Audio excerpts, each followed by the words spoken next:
na tukazungumza habari ya miujiza iliyotendeka kipindi kile Yesu anazaliwa. Bwana asifiwe sana. Ilikuwa na kusudi lake na ilikuwa ni mpango wa Mungu. Matukio ya miujiza tukiangalia kwenye ukombozi na ujio wa Bwana Yesu, lakini pia kwenye ukombozi wa taifa la Israeli katika nchi ya Misri, Mungu pia alianza na miujiza. Bwana asifiwe sana. Mungu anapenda kujitambulisha kwa uwezo wake, mamlaka yake na nguvu yake, ili wanadamu waweze kukubaliana naye. Mungu atusaidie sana. Mungu atusaidie sana. Amen.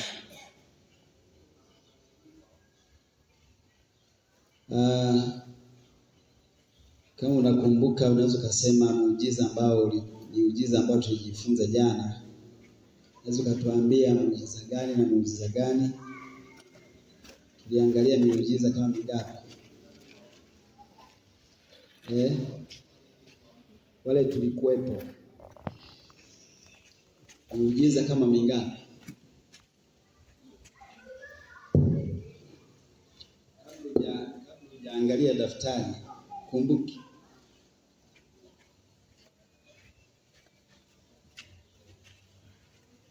Nani anaweza kusema angalau hata muujiza mmoja?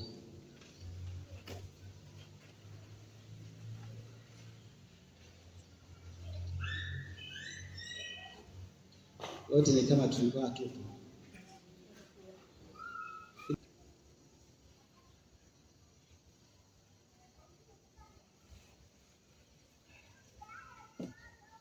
Neno alifanyika mwili na akakaa katikati yetu. Neno alifanyika mwili na akakaa kati yetu ama katikati yetu. Tukisoma maandiko katika kitabu cha Injili ya Yohana sura ya 1 mstari wa 14,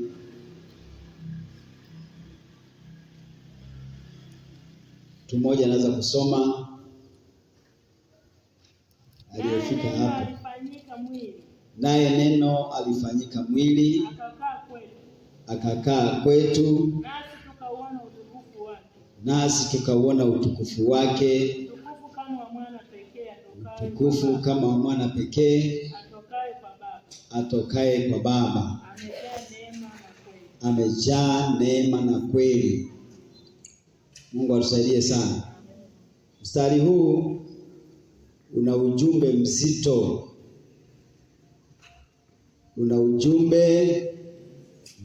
Mungu atusaidie sana. Tukiangalia kwenye mstari huu tunapata habari kama 5 hivi. Tunapata uungu wa Kristo, lakini pia tunapata ubinadamu wa Kristo, na tunapata kwamba kukaa kwa Mungu kati ya wanadamu. Lakini namba 4, utukufu wa Kristo. Tunaona hapo utukufu wa Kristo. Namba 5, tunaona neema na kweli ni msingi wa wokovu. Mungu atusaidie sana. Na hebu tuzungumze kidogo kwamba neno alifanyika mwili.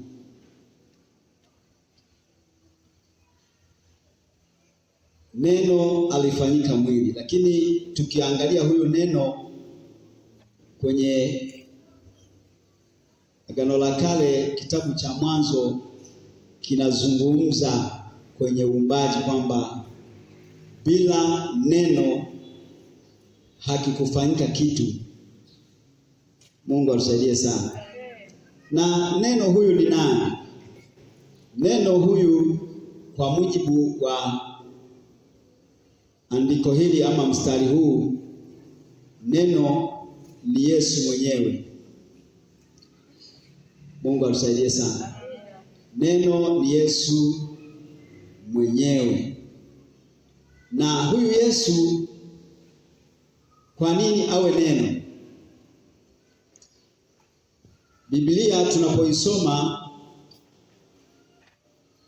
kwenye Agano la Kale ni kama jina la Yesu alikuwa wazi sana. Mungu atusaidie sana. Yesu mwenyewe alikuja kujifunua kwenye ujio wa kuzaliwa.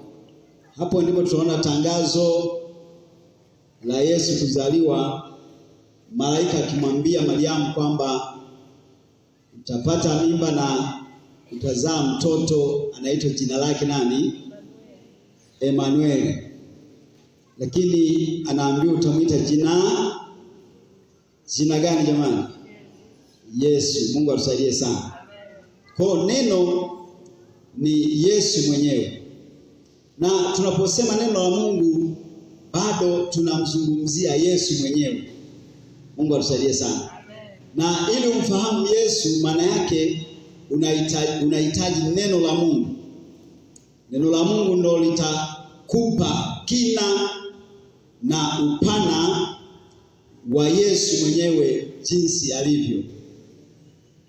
Amen. Kwa hiyo tukiishika hii Biblia inamzungumzia Yesu mwenyewe kutoka mwanzo mpaka mwisho. Kipengele kinachoendelea hapa, tunaendelea kuangalia neno alifanyika mwili. Maana yake Mungu kuwa mwanadamu. Na ni kwa nini Mungu alifanya maamuzi ya kuwa mwanadamu? Tunaposoma Biblia inatuonyesha kabisa kwamba Mungu alivyokuwa kule mbinguni, kama angesema tu ashuke kama alivyo, maana yake mwanadamu asingestahimili kuishi. Maana yake mwanadamu angekufa, kwa sababu Biblia inazungumza hakuna mtu anaweza kuishi kama anaweza kumwona Mungu wazi wazi. Na hii ni kwa sababu gani? Ni kwa sababu ya ule uasi uliotokea, akamwasi Mungu, na baada ya kumwasi Mungu, kumuona Mungu ikawa ni ngumu. Lakini kipindi cha nyuma kabla hajaasi, mwanadamu alikuwa anamuona Mungu wazi wazi. Mungu atusaidie sana. Na hakukuwa na shida. Na ukisoma Biblia, Mungu alikuwa anatembelea Adam na Hawa jioni. Na siku ambayo aliwatembelea akagundua kwamba wamekosea ilikuwa ni jioni. Mungu atusaidie sana. Kwa hiyo Yesu aliamua kuvua utukufu, na ili ampate mwanadamu. Na hiyo ndiyo njia ambayo pekee aliitumia ili kusudi ampate mwanadamu.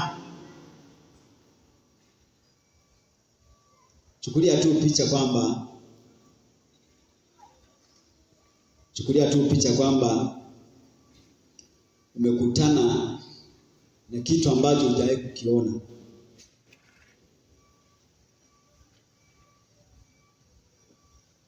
Lazima uwe na mashaka, lazima uwe na hofu, lakini kwa sababu alikuja kama mwanadamu. Si wanadamu tunaishi kama wanadamu. Maana yake hata alipozaliwa Yesu alikuwa mtoto kama watoto wengine, wala hakukuwa na shida. Kwa hiyo Mungu aliona ili niwapate wanadamu, lazima nitengeneze mazingira ya kuvaa mwili wa kibinadamu ili niishi nao. Na si kuishi nao tu, ili kusudi nichukue hatua ya kuondoa vizuizi ambavyo vilikuwa vimemtenganisha mwanadamu na Mungu. Mungu atusaidie sana. Maana yake Yesu amesimama katikati ya mwanadamu na Mungu. Hiyo tu ndio imetupa kibali cha kumfikia Mungu tunapokuwa katika maisha ya mwili huu. Tofauti na hapo, kama Yesu asingezaliwa ama asingetokea, maana yake bado tumekuwa mbali na Mungu, na ninaamini mambo yangekuwa mabaya kuliko tunavyoweza kufikiri. Mungu atusaidie sana. Kwa hiyo maana ya neno ni Yesu mwenyewe. Neno maana yake ni Yesu mwenyewe. Tusome Injili ya Yohana sura ya 1 mstari wa 1 na Ufunuo 19 mstari wa 13.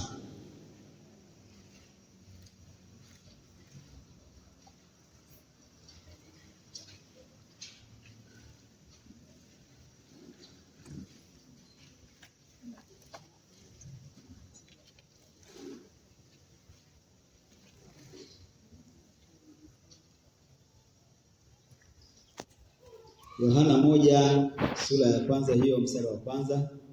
Hapo mwanzo kulikuwako neno. Hapo mwanzo kulikuwako neno. Naye neno alikuwako kwa Mungu. Naye neno alikuwako kwa Mungu. Naye neno alikuwa Mungu. Naye neno alikuwa Mungu. Tunahamia Ufunuo sura ya 19 mstari wa 13. Naye amevikwa vazi lililochovya katika damu, na jina lake aitwa Neno la Mungu. Hebu rudia tena. Naye amevikwa vazi lililochovya katika damu. Naye amevikwa vazi lililochovya katika damu. Na jina lake aitwa Neno la Mungu. Na jina lake anaitwa Neno la Mungu. Maana yake ni Yesu mwenyewe. Ndugu zangu, Mungu tangu mapema alitamani kuishi na mwanadamu. Na mwanadamu alipoasi, maana yake alienda mbali na Mungu. Mungu akaanza kutengeneza mazingira. Narudishaje mahusiano yangu na mwanadamu ili niendelee kuwa karibu naye, ili niendelee kumhudumia, ili niendelee kushughulika na maisha yake. Kwa hiyo mpango wa kuzaliwa Yesu unadhibitisha kabisa Mungu aliamua kurudisha ukaribu pamoja na mwanadamu, mahusiano pamoja na mwanadamu. Bado aendelee kumtunza, bado aendelee kushughulika na maisha yake, na amtoe kwenye uharibifu na maangamizi ambayo alikutana nayo. Mungu atusaidie sana. Hii inaonyesha Yesu alikuwepo tangu mwanzo, kwamba tangu mwanzo Yesu alikuwepo, hata kama hakuitwa Yesu wakati huo, lakini Yesu alikuwepo. Lakini hii inaonyesha kwamba ni Mungu kamili. Yesu alikuwa Mungu kamili. Mungu atusaidie sana. Lakini si hivyo tu, inaonyesha kwamba Yesu ndiye aliyeshughulika na uumbaji. Mungu atusaidie sana. Kwa hiyo tunapoishi na Yesu, maana yake tunaishi na Mungu kamili. Tunapoishi na Yesu, maana yake ndivyo alivyokusudia Mungu kwamba tuishi pamoja naye na asiwe mbali nasi. Na alitamani tuendelee kumwabudu na kumtumikia tukiwa pamoja naye. Hebu tuongeze maneno ya Mungu hapa katika kitabu cha Wafilipi sura ya 2 mstari wa 6 na wa 7.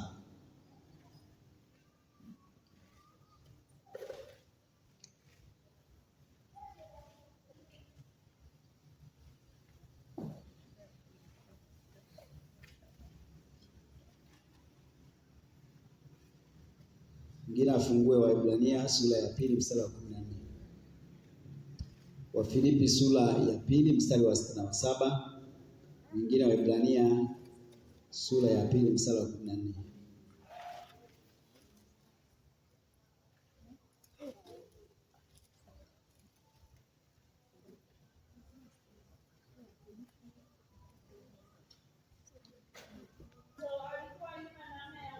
Ambaye yeye mwanzo alikuwa yuna namna ya Mungu,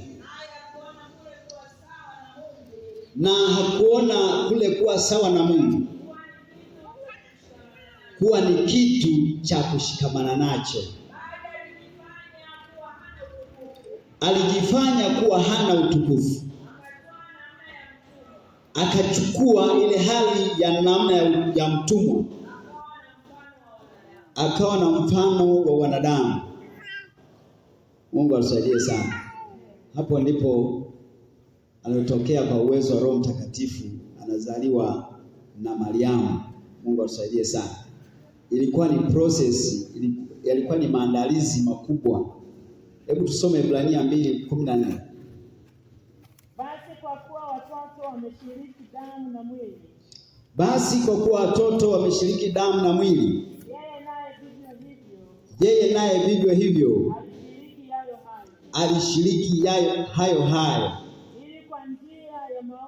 ili kwa njia ya mauti amharibu yeye aliyekuwa na nguvu za mauti. Amharibu yeye aliyekuwa na nguvu ya mauti, yani Ibilisi. Mungu atusaidie sana. Kwa hiyo Yesu alikuwa ni mwanadamu asilimia ngapi jamani? 100. Unajua kuna watu wanaleta mafundisho fulani ya kutuchanganya. Wakati mwingine unaweza kukutana na watu wanakuambia hivi, Mungu alioa. Sio, kuna maswali ya namna hiyo.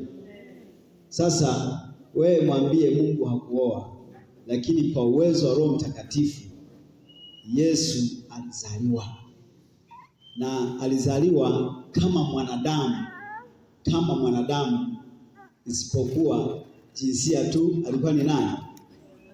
Mwanaume. Mungu atusaidie sana. Amen. Sawa watumishi wa Mungu. Amen. Hii ni hakika, wala usimumunye maneno. Pasua, zungumza hali halisi. Na kama mtu hataki kukuelewa, mwambie basi, usiponielewa mimi nimeishia hapo. Mungu atusaidie sana. Amen. Lakini kusudi la Mungu ni nini? Mungu alishuka katika kiwango chetu ili atuinue katika kiwango chake. Maana yake Mungu alishuka katika kiwango cha ubinadamu tulionao ili kusudi atuinue katika kiwango chake cha kimungu. Mungu atusaidie sana. Tulikuwa hatuwezi kama wanadamu, lakini kupitia mpango huu yeye ametutokea na kutuwezesha kuishi maisha ya kimungu tukiwa duniani hapa. Mungu atusaidie sana. Maana yake ameachilia ushindi wa ajabu, ameachilia nguvu ya ajabu, na tunaishi maisha ya tofauti na watu wengine wasiomcha nani? Jamani, hiyo unaielewa hiyo? Mungu atusaidie sana.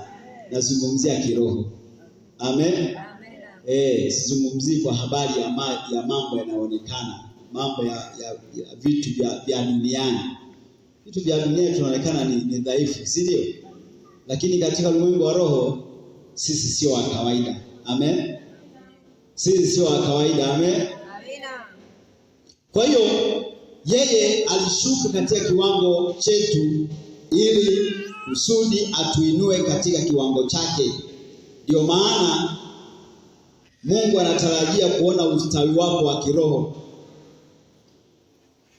Amen. Anatamani kuona utakatifu wako unaongezeka. Anatamani kuona imani yako inaongezeka. Ndio maana ameshuka katika hali yetu ya kibinadamu ili atuinue katika kiwango chake.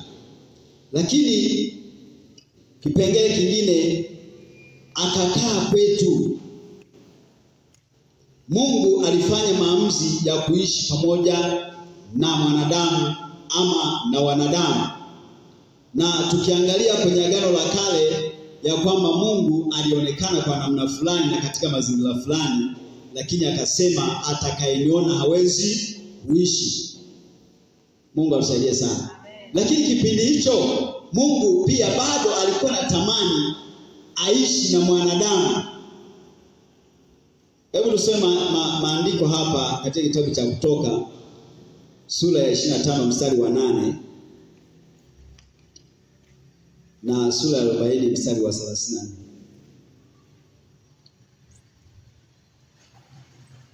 kwamba Mungu alikaa katikati ya wana wa Israeli kwa mazingira fulani na hali fulani, lakini ni tofauti na sasa.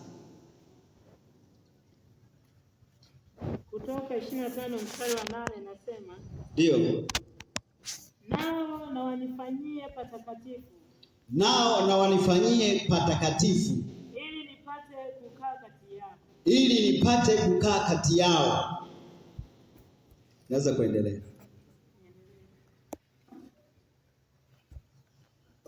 Mstari wa 9 nasema, sawasawa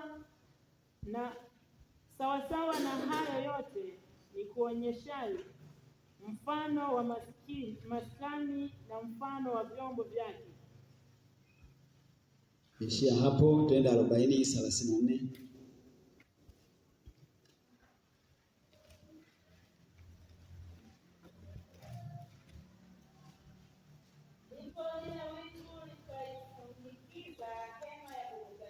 Ndipo wingu likaifunikiza hema ya kukutania, na huo utukufu wa Bwana ukaijaza maskani. Mungu atusaidie sana. Haleluya. Maana yake Mungu alikuwa anaonekana kwa utukufu. Ule utukufu ndio ulikuwa unadhibitisha kwamba huyu ndiye Mungu, lakini Mungu alitaka watengeneze mahala panaitwa patakatifu pa patakatifu, na eneo lile lilikuwa sio kila mtu anaenda, isipokuwa tu makuhani ndio waliingia huko, lakini pia kwa masharti, kuhani akiwa amefungiwa kamba na njuga, ili anapoenda kufukiza uvumba mahali patakatifu pa patakatifu, wao wanasikia kazi inaendelea, njuga inalia, lakini wakisikia kimya, ili lazima kutaka kufanya uhakiki wa kuvuta ile kamba. Je, mtu huyu bado yuko hai? Mungu atusaidie sana. Kwa hiyo ni tofauti na sasa ya kwamba Mungu yeye anakaa ndani yetu na sisi tunakaa ndani yake, na kila mmoja akitaka kumuona Mungu anamuona bila kizuizi. Mungu atusaidie sana. Maana yake naweza kusema sasa hivi Mungu yuko waziwazi, tofauti na zamani. Mungu atusaidie sana. Lakini ni kwa sababu ya ujio wa nani jamani? Wa Yesu. Mungu atusaidie sana. Kwa hiyo Mungu aliyekaa kati ya wanadamu kupitia Yesu Kristo. Kwa hiyo kupitia Yesu Kristo Mungu amekaa katikati yetu. Hebu tusome maandiko, Mathayo 1:23 na Wakolosai wa pili sura ya 9. Kolosai sura ya pili mstari wa 9. Mathayo 1:23.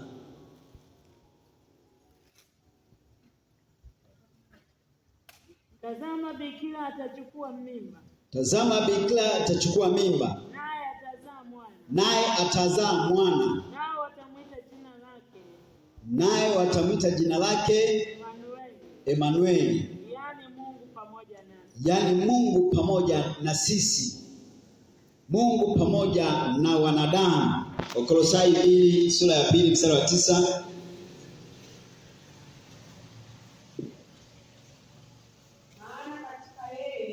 Maana katika yeye wakaa utimilifu wote wa Mungu.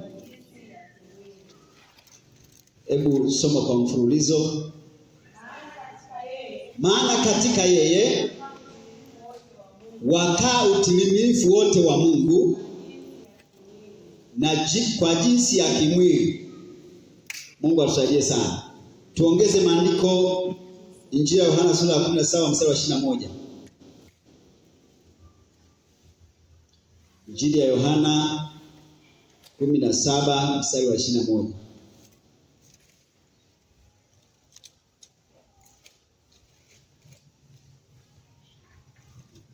Yohana, wote wawe na umoja kama wewe Baba ulivyo ndani yangu nami ndani yako, nao wawe ndani yetu, ili ulimwengu upate kusadiki ya kwamba wewe ndiwe uliyenituma. Mungu atusaidie sana. Haleluya. Amen. Tunavyozungumza leo ni tofauti na Agano la Kale kwa sababu Mungu yuko ndani yetu na sisi tuko ndani yake.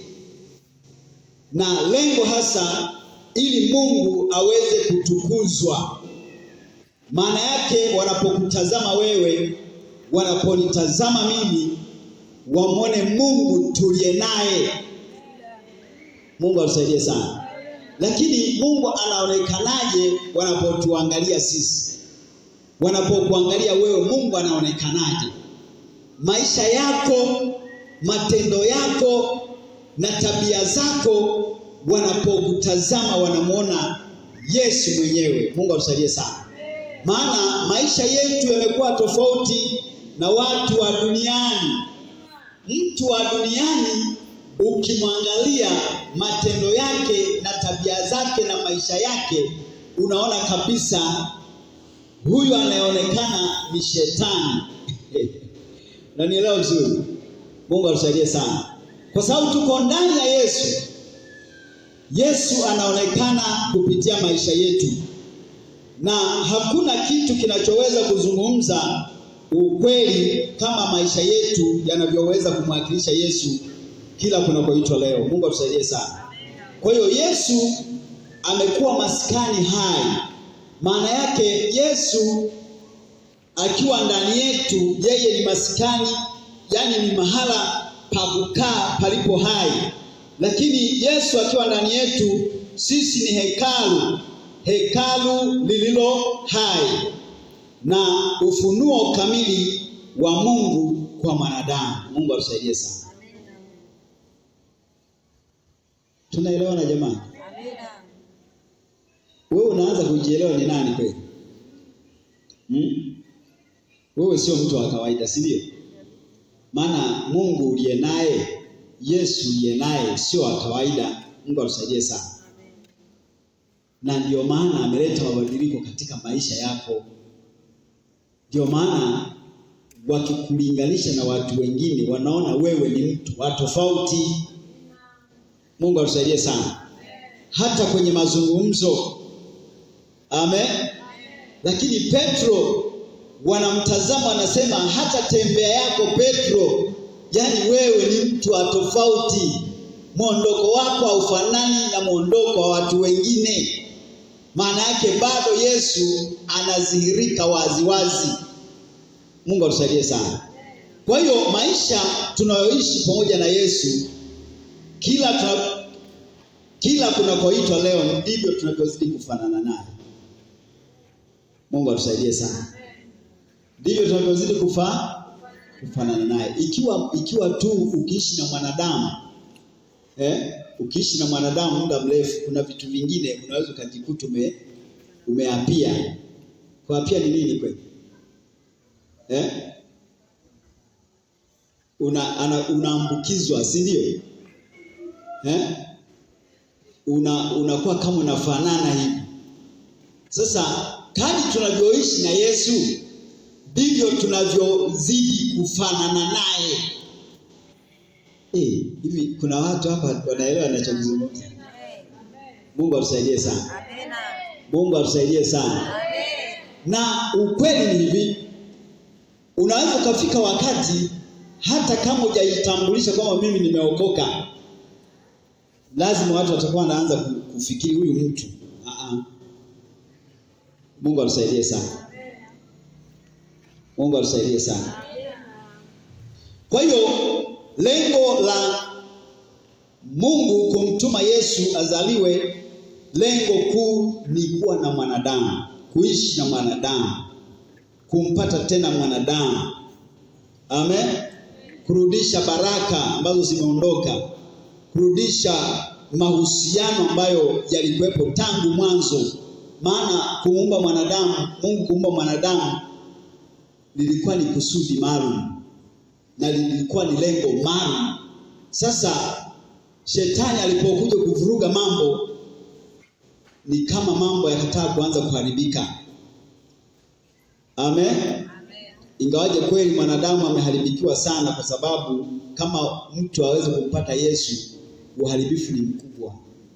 Maana yake unatengana na Mungu milele. Mungu atusaidie sana. Lakini hebu tuangalie kipengele, nasi tukauona utukufu wake. Nasi tukauona utukufu wake. Jamani, tunatembea kwenye mstari mmoja wa Injili ya Yohana sura ya kwanza mstari wa 14. Kama tulikuwa pamoja hapo mwanzoni, nafikiri sijakuacha wale wanaoandika, lakini wale wanaosikiliza wanaweza kuwa wako pamoja na mimi, lakini baada tu ya leo, kesho wanaweza kuwa hawana habari. Mungu atusaidie sana. Mungu atusaidie sana. Nasi tukauona utukufu wake, ufunuo wa utukufu wa Mungu. Na utukufu ni nini? Utukufu ni uwepo wa Mungu. Tunapokuwa na Yesu, maana yake tumeuona utukufu wake. Maana yake tunaishi katika uwepo na mamlaka na nguvu ya Mungu mwenyewe. Mungu atusaidie sana. Lakini utukufu tuweza kusema ni ufunuo wa asili ya Mungu. Tunapokuwa naye Yesu, tunaishi kwenye ufunuo wa asili ya Mungu mwenyewe. Mungu atusaidie sana. Na utukufu huu pia ni nguvu na utakatifu wa Mungu. Mungu anaendelea kuachilia nguvu katika maisha yetu na utakatifu wa Mungu. Utakatifu wa Mungu unapatikana kwetu kwa sababu tuko pamoja na Mungu. Mungu yuko ndani yetu na sisi tuko ndani yake. Kwa hiyo utukufu wa Mungu upo, uwepo wa Mungu upo, na nguvu ya Mungu ipo. Halo. Hizi jirani yako na nguvu ya Mungu?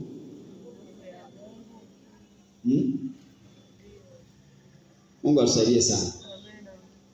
Mungu atusaidie sana. Amen. Kama Mungu yupo, maana yake nguvu ya Mungu ipo, si ndio? Uwepo wa Mungu upo na utukufu wa Mungu upo. Hebu tusome maandiko, Yohana sura ya 2 mstari wa 11.